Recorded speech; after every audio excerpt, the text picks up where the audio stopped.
আসসালামু আলাইকুম। আজকে আমি ৪৪ ইঞ্চি বডির একটি কামিজ কাটিং করে দেখাবো। প্রথমে আমি কাপড়টিকে ৪ ভাঁজে ভাঁজ করে নিয়েছি। এই দিকটা রয়েছে খোলা সাইড আর আমার সামনের দিকটা রয়েছে জয়েন সাইড। আমি কামিজটির লম্বা রাখবো ৩৯ ইঞ্চি।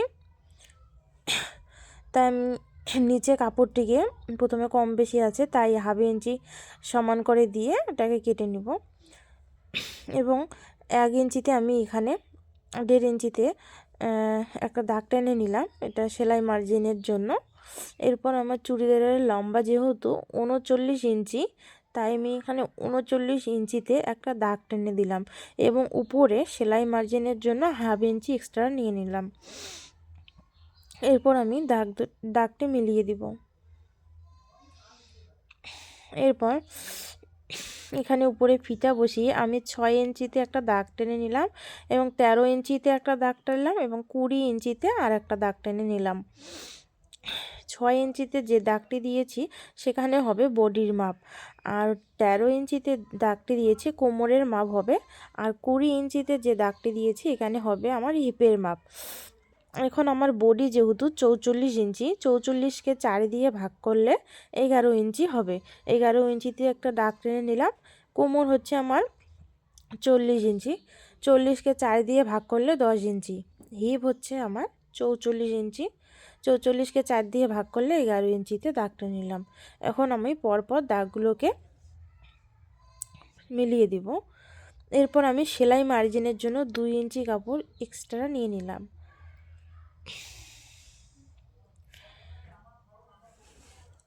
আমার বডি যেহেতু ১১ ইঞ্চি, বডির থেকে আমি ঘেরের মাপ ১.৫ ইঞ্চি বেশি নিব। আমি এখানে বডির থেকে ঘের নিব ১২.৫ ইঞ্চি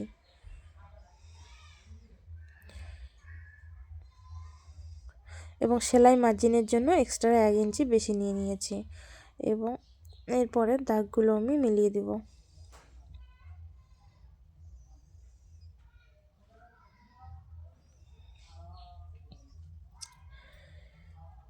এরপর আমি বডির মাপ যেখানে ১১ ইঞ্চিতে দাগ নিয়েছি, এই ১১ ইঞ্চির ওখানে ফিতা বসিয়ে সামনের দিকে ২.৫ ইঞ্চিতে একটা দাগ টেনে নেব। নিয়ে এই দাগটি পুটের মাপের সঙ্গে মিলিয়ে দিব।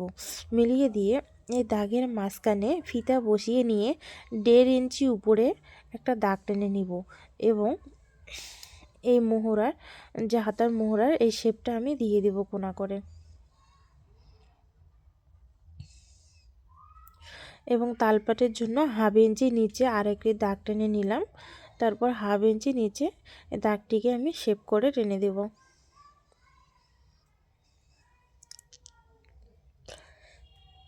গলা নিব আমি ২.৫ ইঞ্চি, ২.৫ ইঞ্চিতে একটা দাগ টেনে দিলাম। গলার লম্বা নিব ৫ ইঞ্চি, ৫ ইঞ্চিতে দাগ টেনে দিলাম। এবার দাগগুলি আমি মিলিয়ে দিব, মিলিয়ে দিয়ে গলাটিকে রাউন্ড শেপ করে দেব।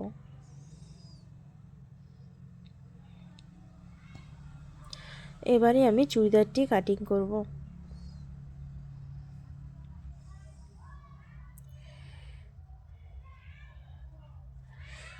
এখানে আমার চুড়িদারটা কাটিং করা হয়ে গেছে। এখানে আমার নিচের অংশটা কাটা হয়নি, আমি এটাকে ভালো করে কেটে নেব। কাটা হয়ে গেছে। এবার ব্যাক পার্টটা আমি সরিয়ে নিয়ে সামনের পার্ট প্রথমে আমি এখানে একটু কেটে নেব যে বডির মাপ আছে সে বডির মাপের ওখানে আর হচ্ছে হিপের মাপে, তাহলে আমাদের সেলাইয়ের ক্ষেত্রে সুবিধা হবে। এরপর আমি পিছনের পার্টটি সরিয়ে নেব, নিয়ে সামনের পার্টের যে তালপাট কাটতে হবে সেই তালপাটটা আমি কেটে নেব।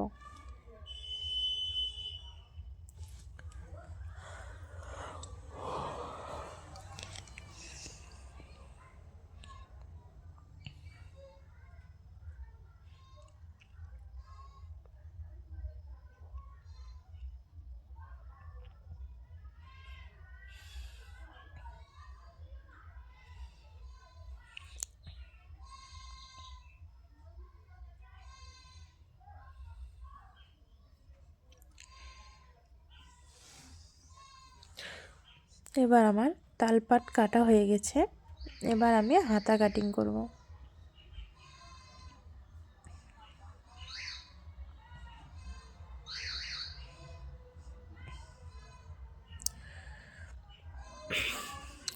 এখানে আমি হাতার কাপড়টিও প্রথমে এক ভাঁজ নিয়েছি, তারপর আর এক ভাঁজ করে নিয়ে নিলাম। এবার এখানে এই সাইডটি রয়েছে খোলা সাইড, আর আমার সামনের দিকটা রয়েছে জয়েন্ট সাইড। এবার আমি এখান থেকে হাতার লম্বা যেহেতু আমার 20 ইঞ্চিতে একটি দাগ টেনে নিলাম এবং সেলাইয়ের জন্য এক্সট্রা 1 ইঞ্চি কাপড় বেশি দিলাম। এখানে আমার হাতার মোহরা হচ্ছে 4 ইঞ্চি, 4 ইঞ্চিতে একটি আমি দাগ টেনে দিলাম। এবার এখানে আমি 3.5 ইঞ্চিতে একটি দাগ দিলাম এবং এখান থেকে হাতার শেপটা আমি দিয়ে দিলাম।